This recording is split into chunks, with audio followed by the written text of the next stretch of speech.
Hey guys, I thought I'd give a little video log here as I'm cleaning my guns from a good day at Miami Airsoft yesterday. A few things I just wanted to talk about. I did say that I was going to give further impressions on these goggles. I did a first look at these goggles. These are the ESS brand new goggles. They have the feature here where you can close the lens or open the lens for more ventilation. And so I've used them now 2 times, 2 full days when playing.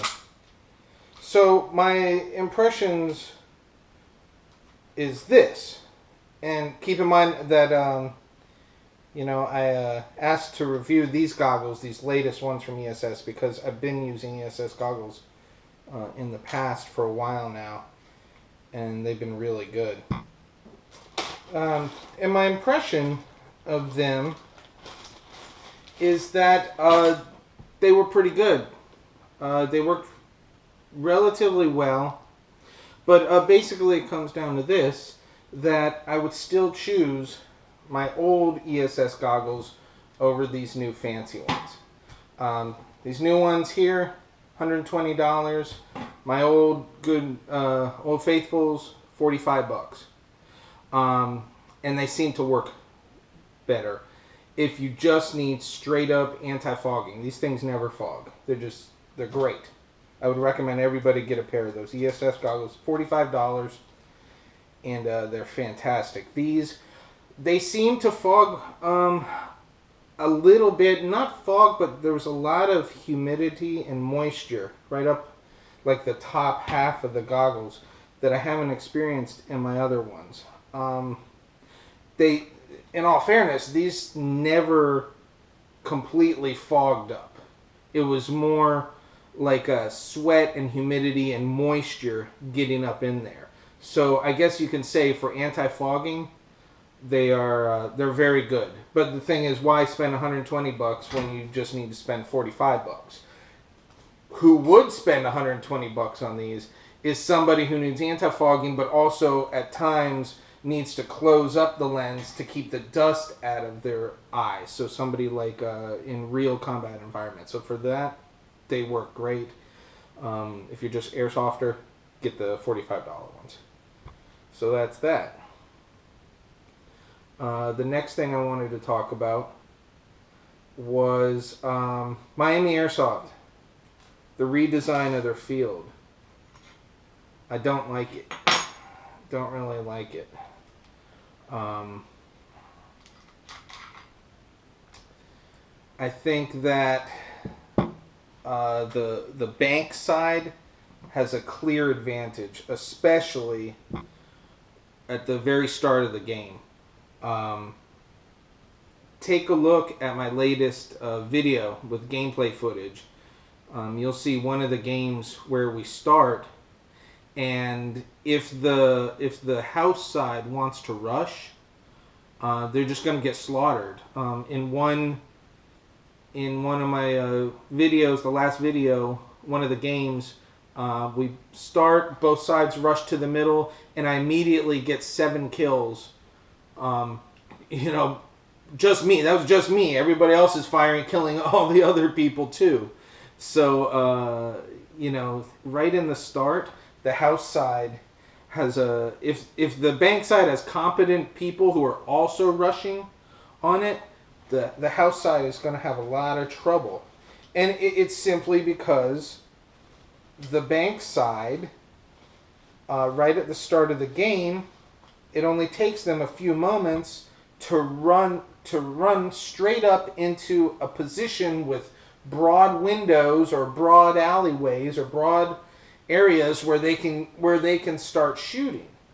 Meanwhile, the poor house side, they run up. Maybe they have a car to sit behind, but they certainly don't have like a building with windows or anything like that. So it's not balanced in my eyes. I think that time has shown, now that it's been like this for a little while, time has shown that it is not balanced well. So it's kind of cool that they redid things. I'm happy they redid things, kind of switched it up a little bit. It was getting a little stale, but at the same time, it's not very balanced. And I don't know, you kind of see in my videos too that the way that it is now, it's got more like long range gameplay going on.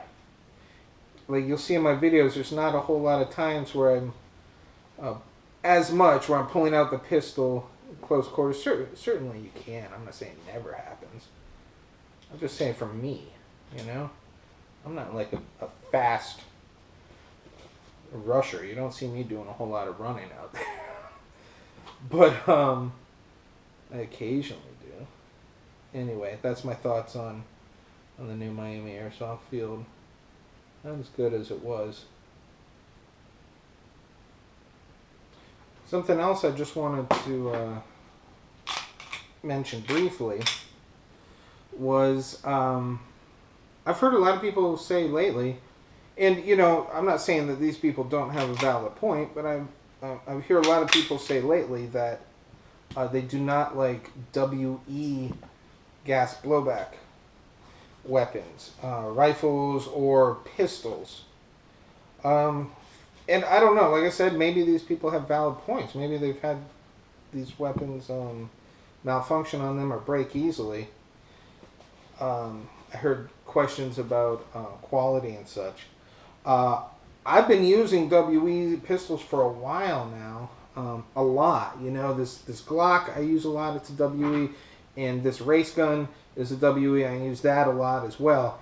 And from what I've seen, the quality is great. I've dropped these, I've dropped the magazines.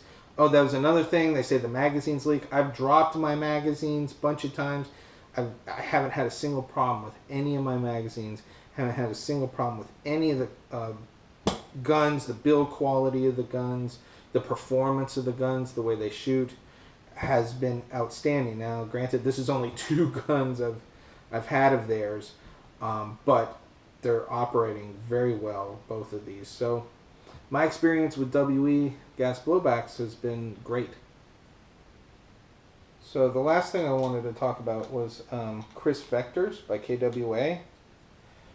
They're not making them anymore. So they're real hard to find. You can't buy them new, it seems, anywhere anymore. I went to eBay. I just got one this morning. The auction ended this morning, and I won it. Because the Vector was always a gun that I really wanted. I thought it was cool. And I always gave an excuse why I wouldn't get it. You know, I have similar gas blowback, submachine guns and stuff. But now that it's not out there anymore, then all of a sudden I really wanted it. And so I went and I got one on eBay. Came with 4 magazines. I don't know if it has anything to do with it, but I've looked online. I've seen different stories about how some of the people didn't get along with each other between KWA and Kriss or something. But it's funny that Kriss, the company that makes the real Vectors, they started making their own brand of airsoft guns, the Crytek, and all of a sudden they don't want KWA making the Kriss anymore. I mean the Vector anymore. So maybe they're going to start manufacturing it themselves under the Crytek name. Who knows? Or maybe they'll just have another manufacturer make it, or maybe nobody's going to make it anymore. So anyway, I bought my own. I just wanted to make sure I got one, because I suppose as time goes on, if nobody starts manufacturing them anymore, that they're just going to become more and more valuable, you know?